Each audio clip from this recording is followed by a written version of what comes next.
live stream people maybe. No, you should hear what comes out. Either way, you can do it either way. Is it time? Almost. Speeches.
All right, good afternoon, everybody. Welcome to Shaare Tefila congregation. I'm Jonah Lehman. I'm the rabbi here. It's a pleasure for us to welcome everybody to our community this afternoon. Thank you for taking the time today on a Sunday afternoon to enjoy this event. Just want to acknowledge before turning it over to Lisa, my interfaith clergy colleagues that are here from the Interfaith Clergy Association of Greater Olney. I appreciate them being here, and we appreciate other partners who are here with us today. So like I said, it's just a pleasure for us to be able to host our program today, and thank you for being here. Lisa Hedgepath is the chair of our Synagogue Social Action Committee, and she's the one who coordinated this event, and here's Lisa.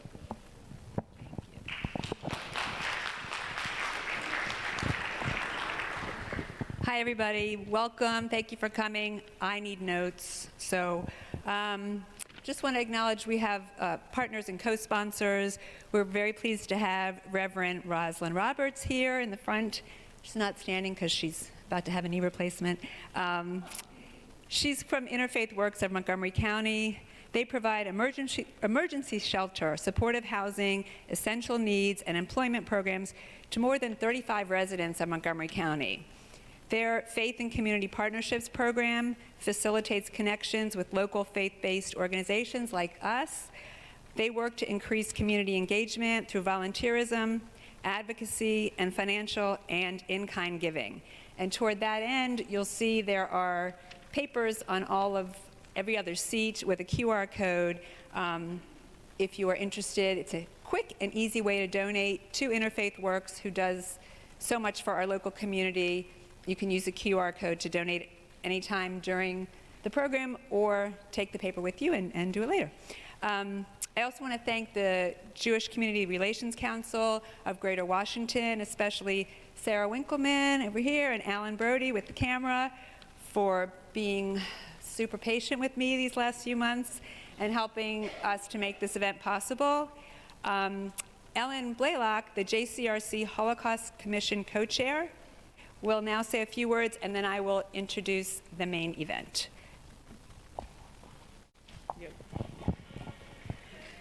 Thank you. Knee replacement, good luck. Been there, done that on both knees, and now I have a broken kneecap. So completely unrelated. So there is life on the other side, and it's good life. So good luck. Good afternoon. I'm Ellen Blaylock, co-chair of the Jewish Community Relations Council's Holocaust Commission. JCRC represents and advocates for the organized Greater Washington, D.C. Jewish community in 4 primary areas: social justice, government and intergroup relations, and support for Israel. We are so pleased to have helped provide our Holocaust speaker today, Mr. Saul Dreyer. And we extend deep thanks to our host, Shaare Tefila congregation, for also helping to make this program possible. As part of our decades-long commitment to Holocaust memory and education, JCRC has the honor and the great responsibility of organizing and hosting our community-wide Yom HaShoah, Holocaust Remembrance Day commemorations. In conjunction with that meaningful event, we also arrange related conversations across the Greater Washington area to encourage memory to action commitment to ending anti-Semitism and hatred in our own day. In 2022, JCRC developed and launched Magid, Generations of the Shoah, to train children of survivors, known as 2Gs, to carry on their parents' legacies by sharing their family's Shoah narratives with new generations of students.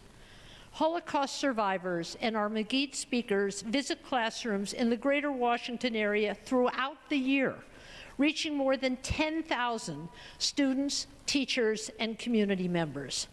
As these speakers bear witness about the Holocaust, their audiences themselves and you today become witnesses as well, advocates for tolerance, dignity, and peace for all people.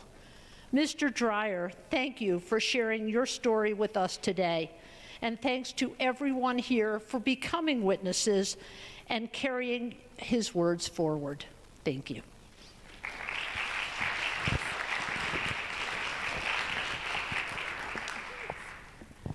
Okay, so 6 to 8 months ago, I read an article in the Washington Post about Saul Dreyer and his Holocaust band. I went onto his website, sent an email, got a phone number, called it, and he picked up the phone.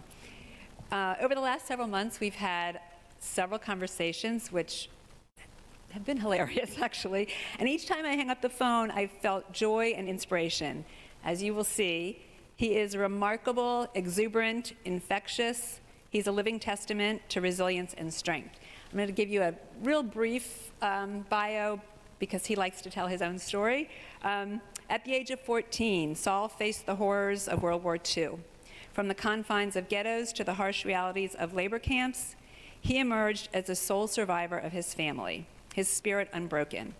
His passion for music served as a beacon of hope, sustaining his will to survive.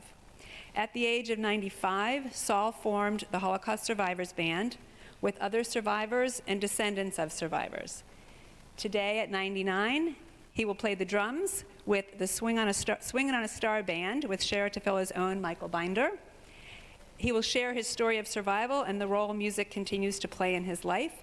He will answer your questions. He will let you take pictures with him. This will all go in some kind of order. Saul traveled from Florida with Chaim and Jane Rubinoff. Chaim will be playing the trumpet. Jane will be his assistant today. Also in attendance, we want to welcome Saul's granddaughter and her family in the front row right here. Yeah. So, a vague order of events. There'll be a few songs, there'll be some talking, there'll be more music, there'll be some questions, and then whatever else happens. Here we go. Saul Dreyer, everybody.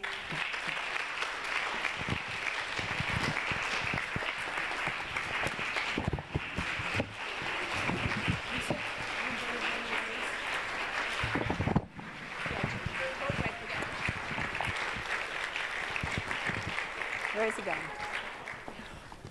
And I knew I'd forget this. There's an area here cleared. Feel free to get up and dance.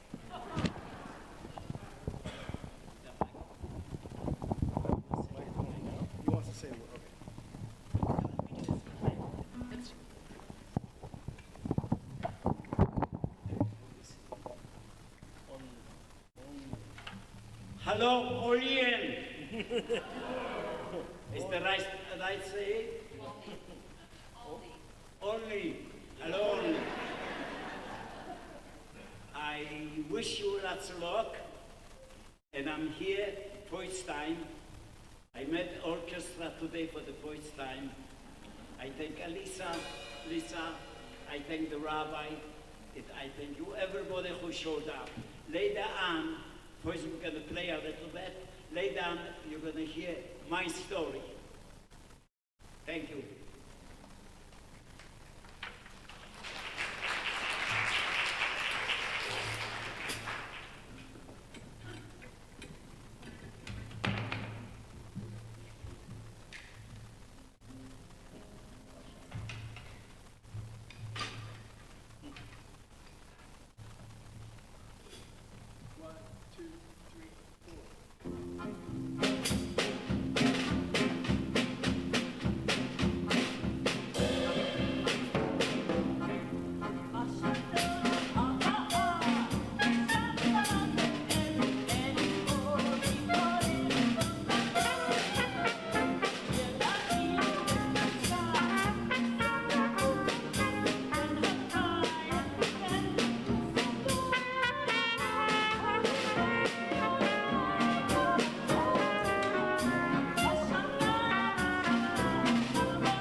wait, I need my spoons. Good evening, everybody. Welcome on board. Well, I don't know where to start, but I'm going to start so you understand me. My name is Saul Dreyer. I'm going to be 100 years in a few months.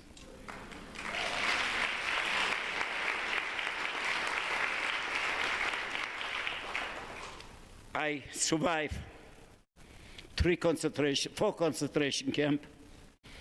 When the war broke out, I was 13 years old. 14 years old, excuse me, can't count. Following the war, following the breakout of the Second World War, I was devastated. Ladies and gentlemen, my whole 5 years of being a teenager went to nothing. Hitler took it away from me. But I've got a chance to tell you at least all about it. I spent, when I was 16 years old, I spent 2 years working, hiding, being killed, being alive. I didn't know what happened to me. I have got no answer. After that, I came into a concentration camp in a Plaszów near Krakow. Was on the Voices concentration camp. Is any Holocaust survivor here from Krakow, Poland? Any Holocaust survivor, period? Man, well, here there's one. Anyway, over there I spent a year and a half, and I was sent to the Schindler's factory, which was a factory also as a concentration camp. I didn't work by Schindler. I was on the list, but I was in the concentration camp. A year later, they liquidated the ghetto, they liquidated Schindler, we went to Mauthausen. Schindler took his 1,400 people. They had a list. Among them was my cousin with my aunt, and they went to Schindler, and we were shipped directly to Mauthausen. We were on the railroad in the cattle cars for 2 days without any facilities, without food, without anything. Whenever we came to the concentration camp in Mauthausen, Austria, in every cattle car we had dead people. Finally, from there, a couple of weeks later, I was sent to Linz, to another concentration camp that was completely international. We had the Greek people, Polish people, German people from all over Europe. And over there, I was working over a year, and I survived the concentration camp because I was working as a welder, and I was very good worker, and somehow I was liberated by the American army. I was liberated by a Jewish soldier and by a Jewish officer in Linz. I was operated because I was wounded from bombs, and eventually I survived. Ladies and gentlemen, from there I went to Italy. I spent 5 years in Italy, where I learned how to play the drums. And after that, I came to the United States. I had a wife. She passed away 9 years ago. I have 4 children. I have 8 grandchildren and 3 great-grandchildren. Thank you. All my children, almost all my children are living in Florida. The grandchildren are spread out all over the United States, but one son with a grandchild is living in Israel. He just landed now in Tel Aviv. He was here to visit me a few days. And he landed to a very bad thing, you know what's going on, okay? Ladies and gentlemen, I wonder, Lisa, we should play a little bit, or I should continue and question and it says, what's your opinion? Okay, but before I do that, ladies and gentlemen, I am giving my sticks.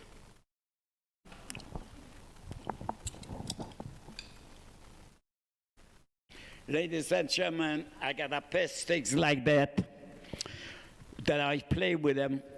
Those sticks gonna be auctioned off tonight. So prepare yourself. Gonna carry my signature, gonna carry your signature, and it's gonna be someday a collector's item. Now, I'm gonna say one more thing because I'm holding something in my hand.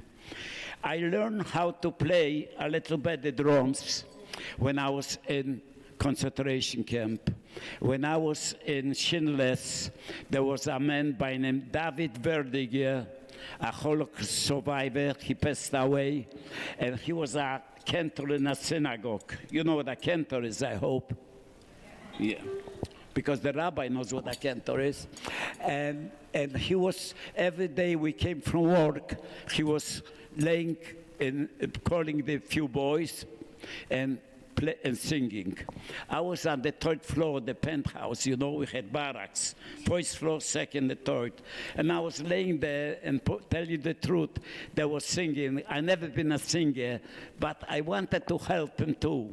To help, to sing with them, because that was our entertainment. We didn't have no food, but we had a lot of work and plenty singing. Anyway, I broke my wooden spoon that I ate food with it in the concentration camp. So there was the factory of Schindler's factory and the NKF where I was working. They had some Polish people that go in and out. They were coming to work in the morning, and after the evening went back to home. And I had a friend there who went to school with me, a Polish boy, and I told him, listen, I got a problem. He was helping me with a piece of bread, bringing from the house, piece of meat. I says, listen, I broke my wooden spoon. I won't be able to eat the soup. What could you do for me? He says, I'm gonna bring you a metal spoon. He says, and every Friday I could go to his locker because the German went away for the weekend, so we were only there, and the Polish people and the managers. I went to his locker. Instead to bring me one spoon, he brought me two. Those are replicas. Ladies and gentlemen, those spoons helped me so much. Why? Because when they started to sing every night, I was on the top. I took the spoons, and I changed them like that, and I started to sing with ya die die die die die da ra la la la la la la ra la la la la la ra la la la la la da da da da da da da da da. That's how I started to play the drums. Today, I hope, I don't hope, but I think that I'm the oldest Holocaust survivor. I'm not the oldest, but the oldest Holocaust survivor that entertains all the people in the world and play music. So ladies and gentlemen, you didn't lose nothing. You're gaining a lot seeing me playing my drums and talking to you. Thank you. Meanwhile, we're going to play a little bit.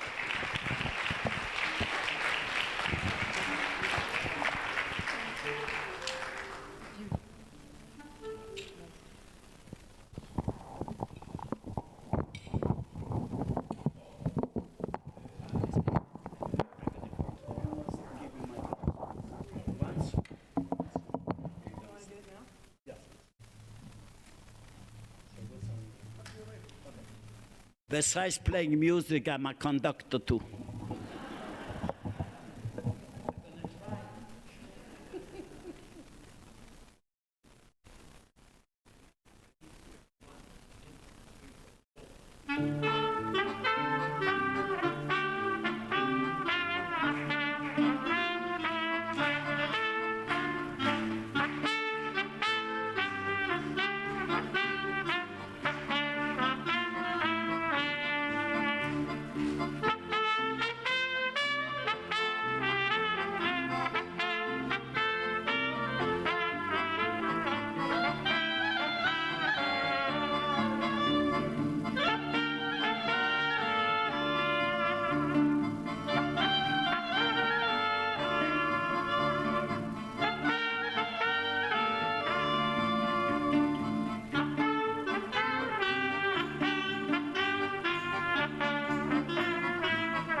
Gentlemen, this musician, he's a Holocaust survivor. No, I'm not. It's a child of a Holocaust survivor. His mother and father were Holocaust survivors. The father survived Dachau. He's my right hand, right musician, and he's 8 years with me.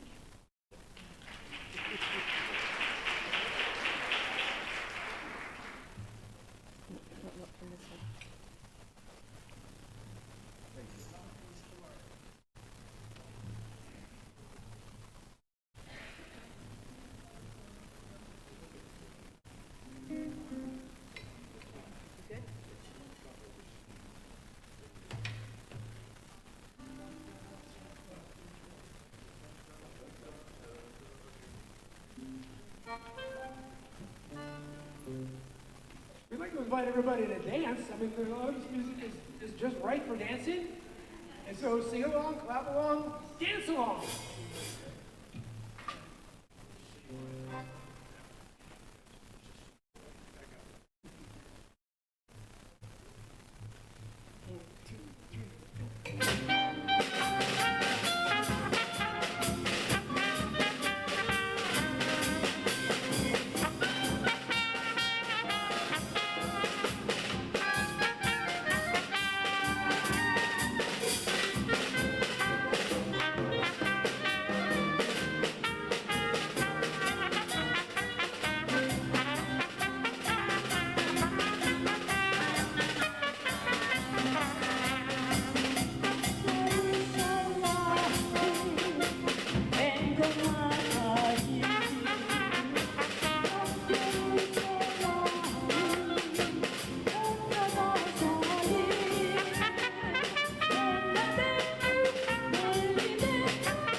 Okay, for this one, we really need dancers for this one. It feels like dancing.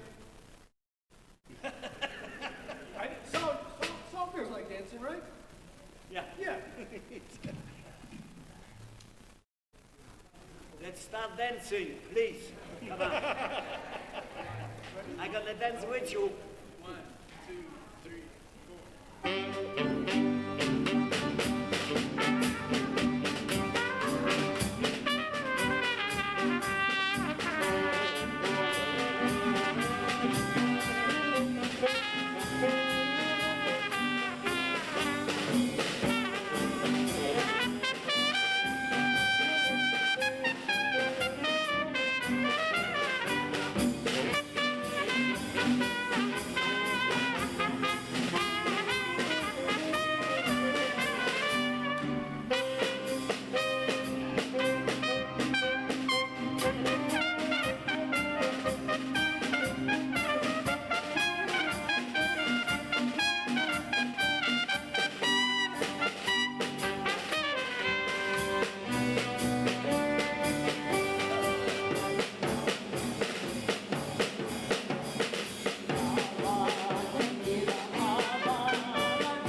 and gentlemen, we're gonna have a little fun now, if you don't mind.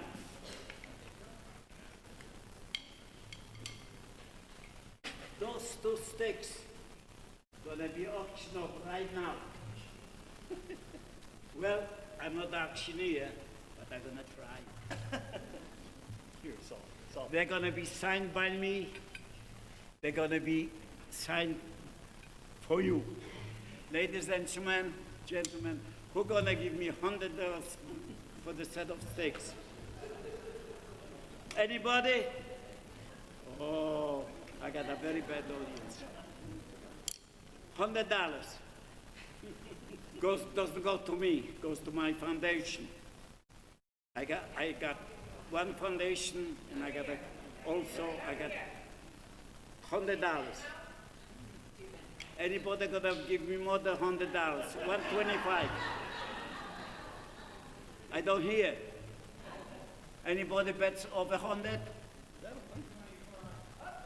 Oh, 125. Someone said 125 over there. Who gonna give me 150? 150 over there. Over there, got it? Who gonna give me $200? Come on, it's worth it. My signature alone is worth the money. Okay, 200 there. This lady right there. Got anybody else? $100, $200. Anybody give me a little more? Does anybody give me a little more? Going once? Tell us what your foundation does. Yeah, my foundation, the South Generation Foundation, and also I got the Holocaust Survivor Band on LLC. Those sticks being only sold directly to the foundation because the foundation is making a film, it's making right articles, gonna be distributed to all the schools in the United States in 3 languages. Gonna be in Hebrew, gonna be in English, and also it might be in Polish, because I was born in Poland. How is standing? 250? 200. I thought I got 250 already. Who's giving me 250 and I'm gonna sell it? Anybody gives me $250? I think you got it at 200. Got it? Oh, we're going down now. 250? No, 150, she said. I had over $200 already. I'm not going down, I'm going up. 180 is the highest. 185, $5 I spent, I get a tip on the airport, is $5. Go at $200. She said 200. 200 over Okay, there. going once, going twice, $200 sold. Whoever bothers come over here to see me. I see who it is. She's a lady in the back. Well, could you walk? Because I can. Come over here, sweetheart. Come over here, baby. Come on.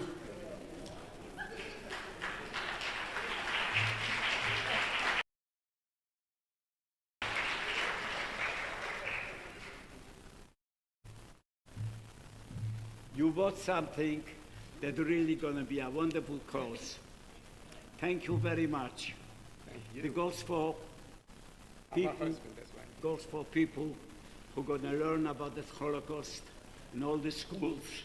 And I tell you the truth, I'm so glad that you got it, because the first time I saw that stick below $500. Thank you. Her parents were in the Holocaust. Yes? Oh, no wonder.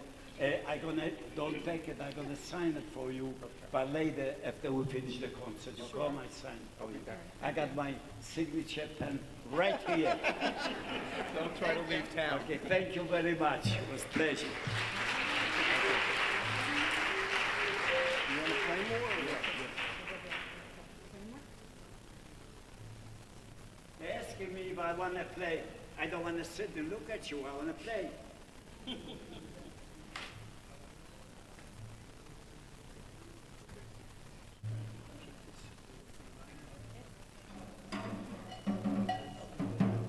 I'm ready.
One more song. One more song.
We're gonna do questions now. Questions now. Question and Yes. answer. You ready? You want to use this mic? We have to use this one because it's a live stream. Now let him use that mic.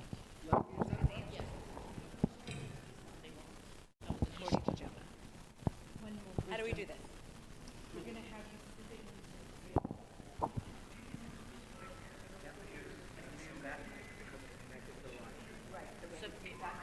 For him and Okay, well, I can repeat the question, so. Okay. Yeah, but we would need to use this one. Okay. Use this one, no, sorry, we have to use this one. Yeah, use this one. Oh, okay. Well, who gonna ask me the first question? The sticks I sold to a child of a Holocaust survivor. I would love to see him later. Make sure don't go away. I want to sign it for you, and I'm gonna make sure find out who you are. Who gonna ask me the first question, please? We'll call on you and you can stand up and Couple things for everybody. I'm Beth Quinn, our education program director for Welcome. Remember, you know people tend to answer questions. Please keep your questions brief. And remember, it's a question, not a story. Now you have to repeat the question to me here because, okay. First, Shane is back. Oh, mine. We got this student in Poland. Which student? What city? What city? What city is Poland? I was born in Krakow, Poland. Ladies and gentlemen, don't go away. I will bless you soon we finish the Q&A, okay?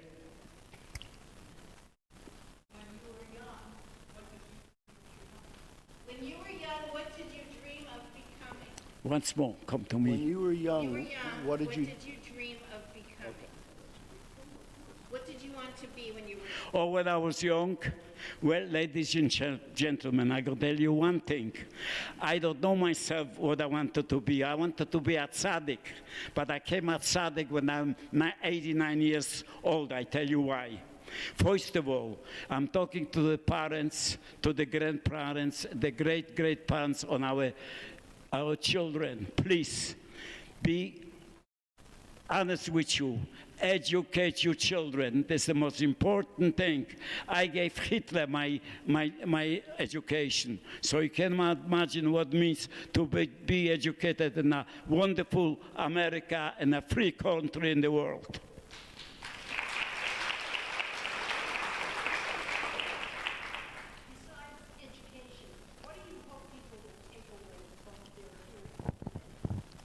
Besides education, what do you hope people take from being with you and listening? Well, so I'm going to tell you. Now I can tell you everything I was holding back for myself. Any doctors here? Yes. Okay, so I can speak, one doctor, I can speak freely. Ladies and gentlemen, 35 years ago, I had cancer in my stomach. They cut out my stomach. I got a little stomach now. That's why I lost a lot of weight. I look skinny. But I did one thing with my wife together. We took care of three things. One thing, I throw out my cigarettes. I smoked 3 Marlboros a day, 3 pack. Number 2, whenever I came from my office or from my work, my wife was sitting in the kitchen, keeping a glass of whiskey like this. I gave it away. And number 3, I don't use, for the last 35 years, I don't use no prescription medicine.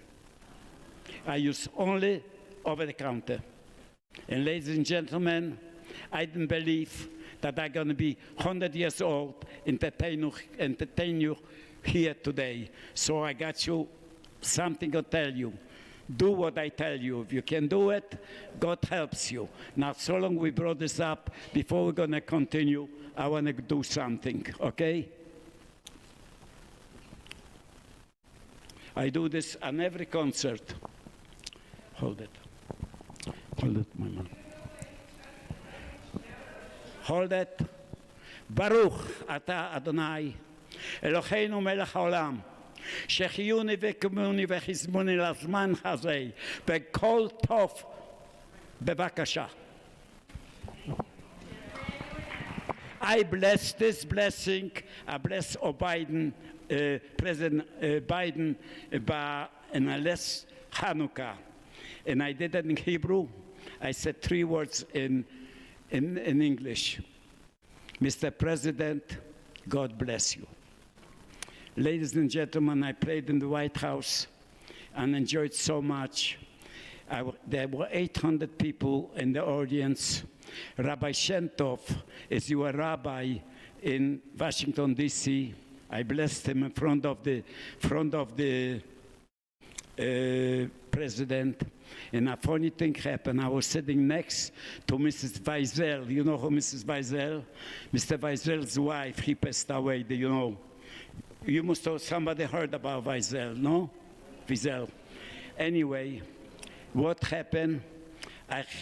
My secretary, my adopted granddaughter, took a picture with Carmela's husband. I'm not a politician. I've never been a politician because I was friendly with both. I'm friendly with Biden. I'm friendly with Trump, with his family. Jared's grandfather was my best friend. But anyway, so I took the picture and show him like this. The husband of Carmela going to be first gentleman, and my secretary going to be second wife. Well, anyway, let's continue. Let's continue. I think I spoiled myself now.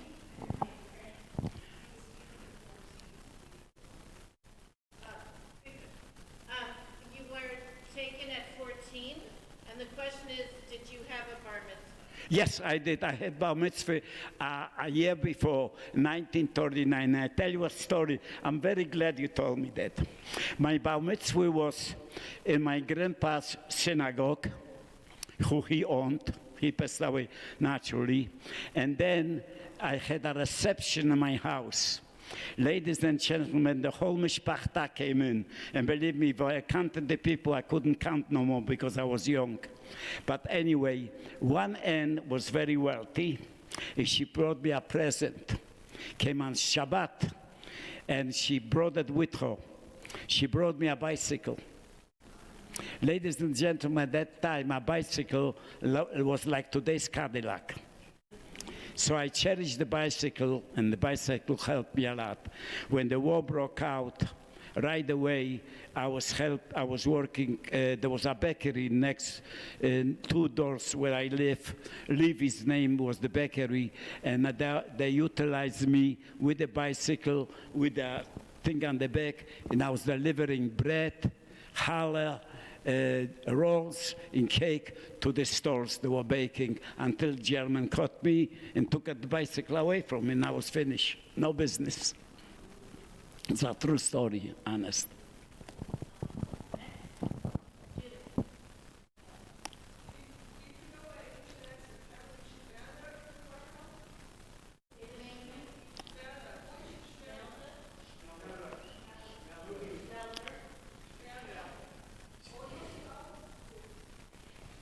I don't hear nothing. Did you know a family, the last name was like Schmeller in Krakow or Schmeller?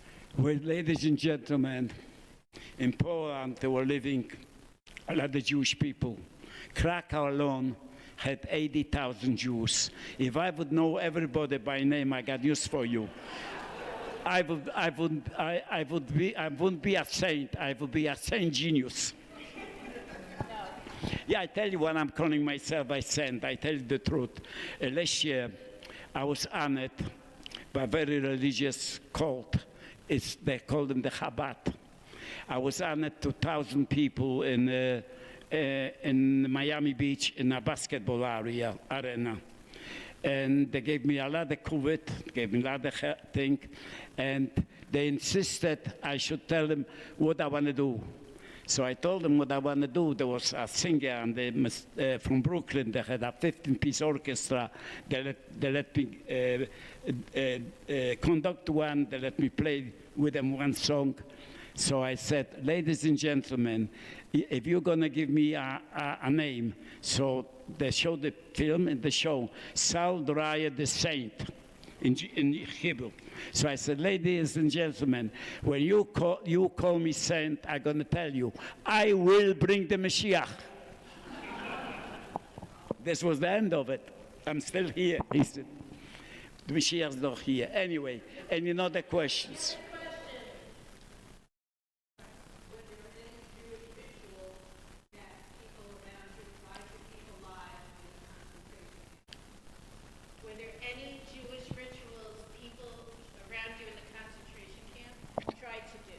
No, Jewish or Jew?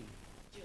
There were rituals that people tried to keep alive in the definitely. Now, David Verdiger, he was a very religious man. I had a couple rabbis. They were split all over, but it wasn't too many. Everybody couldn't be Jewish by Hitler. In 15 minutes you were dead. So we did assimilate. A lot of people didn't, and they passed away. They went to crematoriums, they went through the chimney. Some people did it, and some were lucky. If you're going to ask me how I survived, I got one answer: I don't know.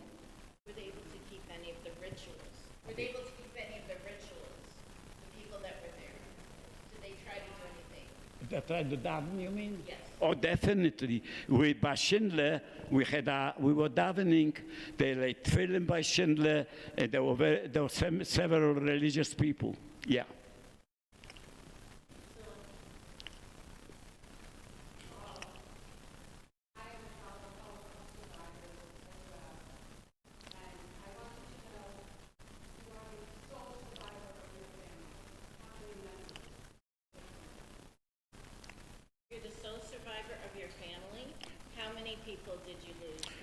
Yes, I'm sole survivor of my family.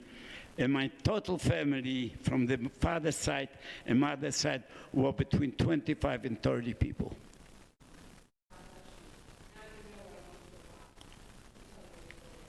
She says you survived 3 people survived. My aunt, that was on Schindler's List, with her daughter and me. They're not here, but they survived. And the response is you survived to be able to tell your story. God told me to survive so I can tell this story. This was strictly, I don't know, luck from God, whatever it is. I'm here today. I'm going to be 800 years old. I didn't believe that I'm going to be here talking to you today. I'm still alive. I hope I'm going to live as long as Mrs. Somers, that passed away when she was 106, and after her name, I gave the name of the, when I put together the Holocaust survivor, and her name I said Holocaust Survivor Band. Mrs. Somers was the one that I gave the name on. She was playing piano in Theresienstadt. Where did you meet your wife? I met my wife in the United States. She was a Holocaust survivor too. And we had 3 children, actually 4 children, 1 adopted. And we lived in Elizabeth, New Jersey. Then my wife got vertical veins. She was operated. So the doctor suggested for her to stay alive, be happy, to move to a warm weather. I could have selected either Arizona and Florida, but a lot of friends of my wife's and my friends all were living in Florida, so I picked up Florida. I did very well in Florida. I guarantee you I'm still alive.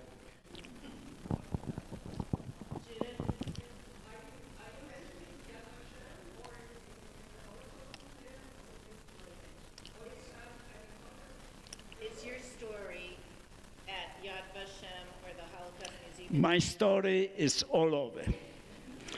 My story, I got a picture from Washington, D.C., my father's picture, my mother's picture, my picture from the war when my father filled out the application so we can get out from the German, and I found the papers, and I found everything was what I was looking for. My wife had a brother. We brought him over from Israel. He was her younger brother. She was carrying him on the back in the winter time to save his life. And she did. She was hidden in the forest, and somehow she survived. Well, I'm going to tell you a little secret. You know whom I got in the audience? You won't believe it. I don't want them to stand up. I got 2 grandchildren and a great-grandchild. Listen to me right now. You understand what I said? Right in your audience are sitting my 2 grandchildren and a great-grandchild.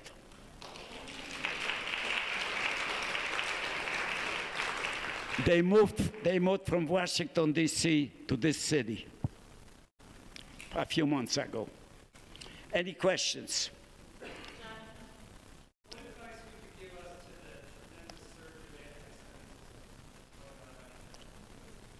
What advice would you give all of us to help cope with the anti-Semitism that's happening now?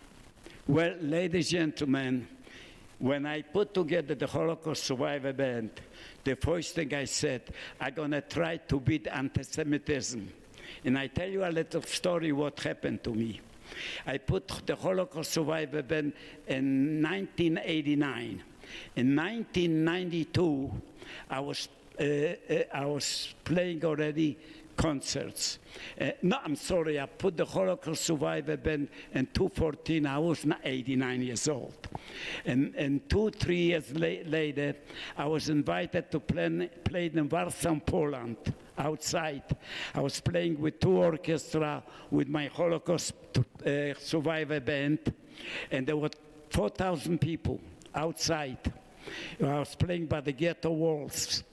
Eventually, when I finished and everything, I went home.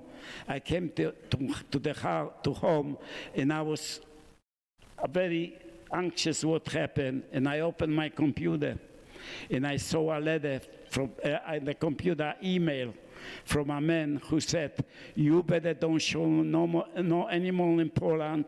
You better don't talk about the Holocaust because you are a liar. There was never happened a Holocaust, and this got me right here. Since then, I'm very careful." It is a true story. Anybody else? You have got no questions. Lisa, maybe you do one. Have one. What? How do you want to do pictures? Like, should we have Yeah, ladies and gentlemen, listen what we're gonna do. The orchestra's finished. Yeah, they're gone, right? Or they're still here? Or they're here. We're gonna play the last song, and I'm gonna sit here where I am. Whoever wants to have a picture with me, talk to me, you're more than welcome. Okay? I hope they understand me.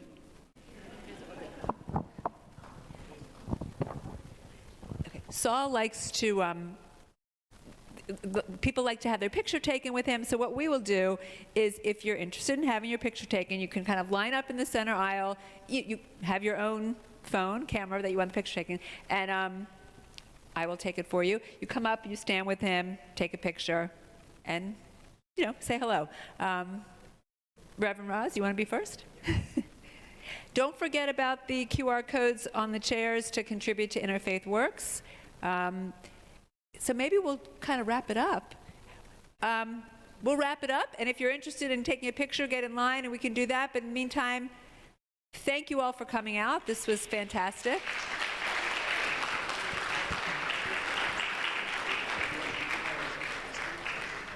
We also want to thank Mike Binder and Swinging on a Star. They can play while you do pictures. Yeah, okay. So we're done with the microphone. Yeah, where did this go? So, should we not play? You can play a song. This goes back. I'm gonna turn this. We'll do pictures while you're playing. We put that. No, one song, don't play one song. No, yeah, one song. Okay.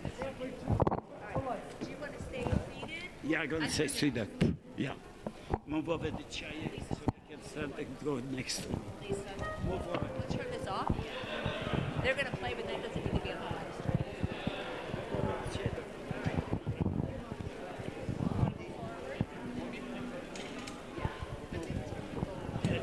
Yeah. Come on, darling.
Okay, come on, we'll take a picture.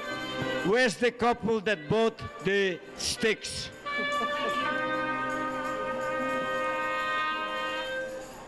Oh, there. Hold it. That's it? Hold it for 1 second, because I have to do one ritual. Okay.